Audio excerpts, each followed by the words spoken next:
Hello, welcome to MJR RPG, a podcast for tabletop role-playing game reviews, replays, etc. and whatnot. Most people have already played, read, or seen an actual play or review of this already, but this is another review for the Call of Cthulhu scenario, the Necropolis, the first of 3 scenarios in Chaosium's Gateways to Terror book. You can read the text version of this review over on mjrrpg.com. As always, a narrative replay of my run of this scenario will come out in the coming week. The first part of this review is safe for players with minimal spoilers.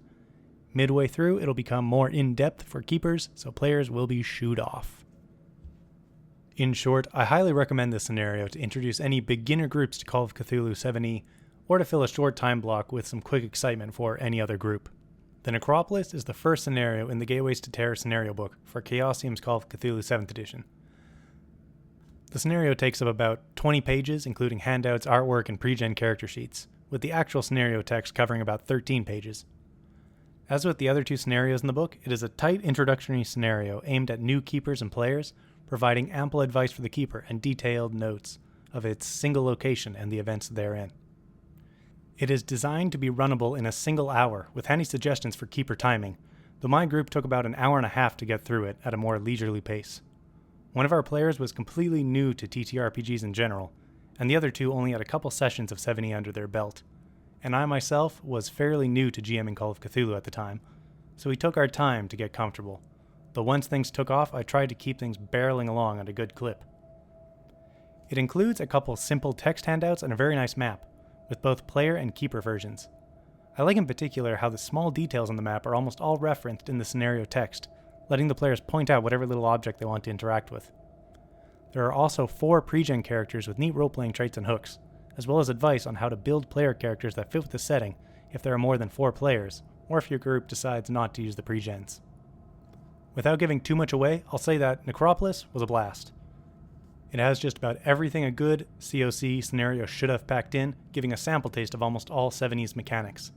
It manages to give a good deal of player agency and options while still being essentially a tiny dungeon crawl.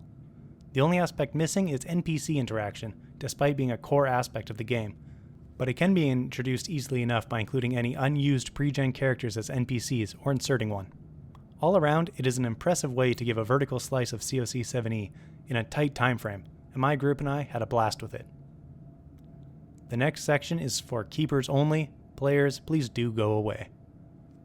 As befitting an introductory scenario, Necropolis can be run straight out of the book with little to no improvisation or preparation.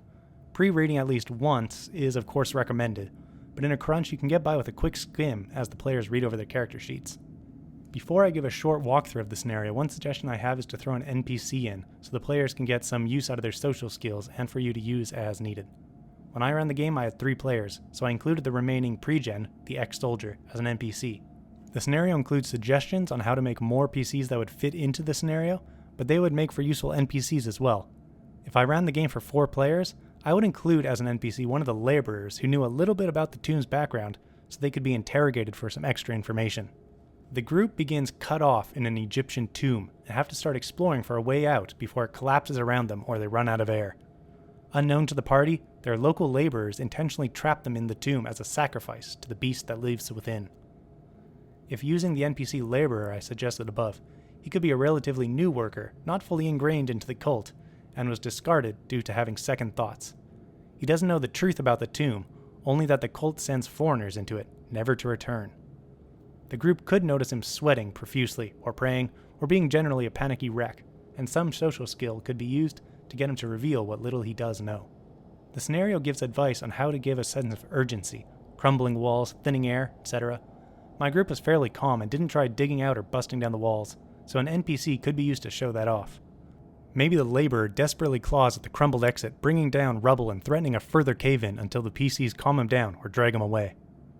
After the entranceway are a pair of rooms, the antechamber and the annex, with lots of goodies to poke around, roll some skill tests, cause some sanity loss, and piece together what this tomb might contain. The text explains things well, and the map is easy to read. You can basically give as much fussing about time to the players as you want, and once you feel the time is right, you can move things on by having the abomination start waking up in the hidden room. One thing worth emphasizing is how cluttered the antechamber is, really stressing that there are dark corners hidden behind piles of junk. This will hopefully both make the players antsy while also strongly hinting that hiding is very much possible. Once they hear the abomination waking up, they have some time to decide what to do next. Hopefully they got the hint that they can hide. I suggest doing this in real time. Keep interrupting their planning with increasingly loud sounds through the wall, up until it starts breaking through, maybe with some sudden bangs on your table to make the point. Between the various evidence they found at the antechamber and annex, the party may have worked out how to defeat the abomination without having to directly fight it. Through the now broken wall there are now 2 more secret rooms, one of which contains the creature's heart. Destroying the heart in turn destroys the creature, and all they have to do is somehow get past the beast.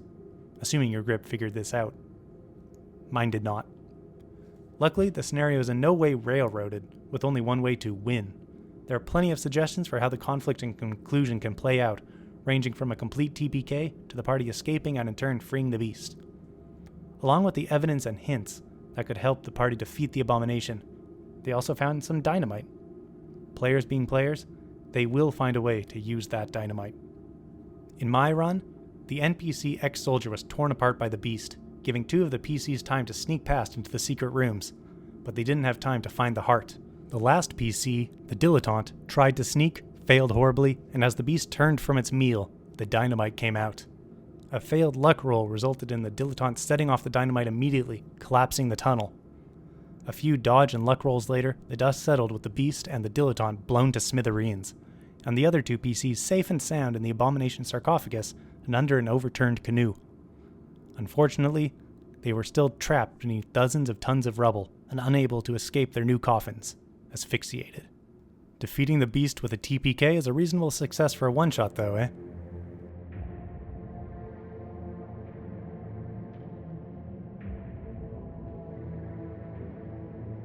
Thank you for listening.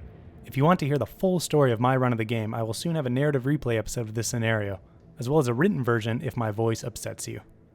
As always, thank you to CryoChamber for the use of their album Cthulhu. Links in the show notes. I do hope you come back next time for more reviews and replays. Have a good one.